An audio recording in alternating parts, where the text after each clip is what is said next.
प्यारे बच्चों, अब तक हमने हिंदी में अर्थ के आधार पर वाक्य भेद पढ़े। अब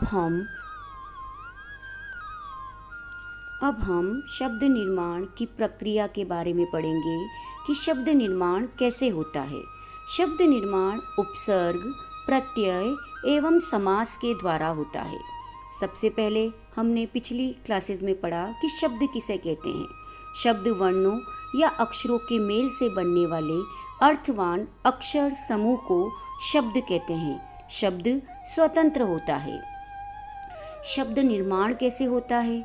नवीन शब्दों के निर्माण की प्रक्रिया भाषा की सतत अर्थात लगातार निरंतर चलने वाली प्रक्रिया से जुड़ी है। इसे ही भाषा में शब्द निर्माण कहा जाता है। एक शब्द से अन्य शब्दों का निर्माण किस प्रकार से होता है, ये हम शब्द निर्माण की प्रक्रिया में समझेंगे।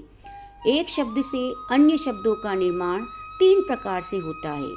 पहला, मूल शब्द के पहले शब्दांश यानी शब्द का अंश उपसर्ग जोड़ने से। दूसरा, मूल शब्द के पश्चात प्रत्यय शब्दांश जोड़ने से।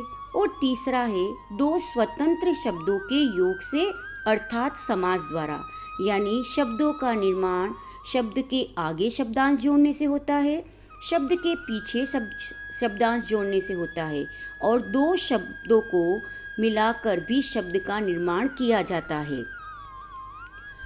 इसमें यह ध्यान देने योग्य बात है कि उपसर्ग और प्रत्यय ऐसे शब्दांश हैं जिनका अपना कोई स्वतंत्र अस्तित्व नहीं होता। ये शब्द नहीं होते अपितु शब्द का अंश मात्र होते हैं, इसलिए हम इन्हें स्वतंत्र रूप से कहीं भी प्रयुक्त नहीं कर सकते हैं। उपसर्ग व प्रत्यय दोनों ही किसी न किसी शब्द के साथ जुड़कर ही वाक्य में या प्रयोग किए जा सकते हैं। ये शब्दांश मूल शब्द से जुड़कर उसके अर्थ में विशिष्टता लाने का कार्य करते हैं। शब्दांश जोड़कर जिस नवीन शब्द की रचना होती है वे शब्द ही वाक्य में प्रयुक्त किए जाते हैं। अर्थात सिर्फ शब्दांश वाक्य में प्रयुक्त नहीं किए जाएंगे। जो शब्दांश शब्द के साथ जुड़ेंगे वे उससे बनने वाला नवीन शब्द ही वाक्य में प्रयुक्त किया जाएगा। उदाहरण के लिए देखिए, आ उपसर्ग का प्रयोग हमने किया। आ के साथ हमने मूल शब्द जन्म लिया। दोनों के योग से जो शब्द बना है वो आ जन्म। फिर है अन्य उदाहरण देखिए, समाज मूल शब्द है, इसके साथ हमने इक प्रत्यय का, जैसा हमने बताया उपसर्ग मूल शब्द के आगे लगता है और प्रत्यय मूल शब्द के पीछे लगता है। तो समाज में इक प्रत्यय लगने पर सामाजिक शब्द का निर्माण हुआ। तो आइए सबसे पहले हम पढ़ते हैं शब्द निर्माण की पहली प्रक्रिया प्रत्यय। प्रत्यय का क्या अर्थ है? प्रत्यय 2 शब्दों से बना है, प्रति प्लस अय, प्रति धन अय। प्रति का अर्थ है साथ में परंतु बाद में, अर्थात शब्द के साथ में तो लगने वाला है परंतु शब्द के पीछे अर्थात बाद में लगने वाला। जबकि अय का अर्थ है चलने वाला, तो शब्द के साथ में चलने वाला प्रत्यय कहलाता है। अतः प्रत्यय का अर्थ हुआ शब्दों के साथ परंतु बाद में चलने या लगने वाला।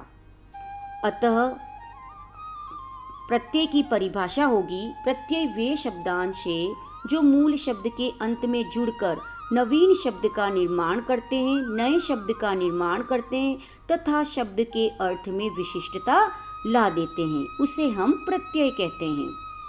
उदाहरण देखिए, महान मूल शब्द है, इसके साथ ता प्रत्यय जुड़ने पर महानता शब्द बना। लिख मूल शब्द है, इसके साथ आवट प्रत्यय जोड़ने पर लिखावट शब्द बना। त्याग मूल शब्द है, इसके साथ ई प्रत्यय जोड़ने पर त्यागी शब्द का निर्माण होता है।